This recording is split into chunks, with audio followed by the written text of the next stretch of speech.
Real life story of using an emergency fund. Hey, it's John from Financial MD. Welcome to today's Didactic Minutes.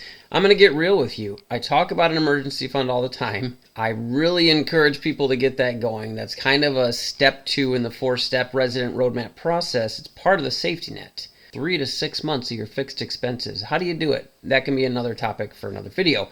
But I'm going to give you a real life example of it actually being used because some people just don't take me seriously enough that it's important. So this was about November. My house, not an old house, built in the 90s, which you could say that's old, 30 years old now. But furnace in the house. It's cold. We're in Michigan. Furnace is working, and then one day it's not.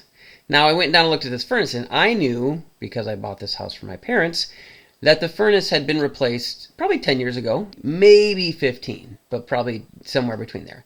So I went and checked it out. I called my HVAC guy. I have a guy. You should have a guy. And he came by and said, well, it's probably this thing that we can probably get some warranty, but then you should probably upgrade it, get a little bigger because it's not big enough for the house. Da, da, da, da. So finally, we get down to brass tacks. And it was going to be about $6,500. Now, not bad, I know. Furnaces have been more. There's some warranty stuff I got. But that's not cash that I keep just sitting around on my checking account. And I'm not going to dip into other things. And so I thought, you know what? This is an emergency. When stuff breaks in the house and we need heat and we need a furnace. And so luckily, I had honestly just finished an emergency fund. I had a big chunk come in for some stuff and some business that we had done.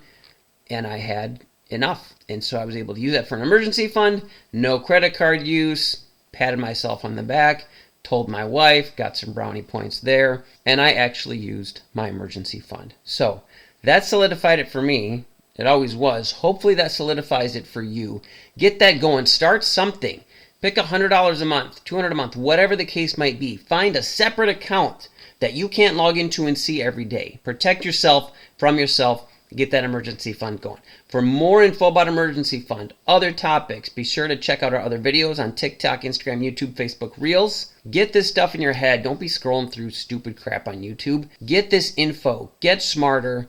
Make good decisions. It's John from Financial MD. We'll see you next time.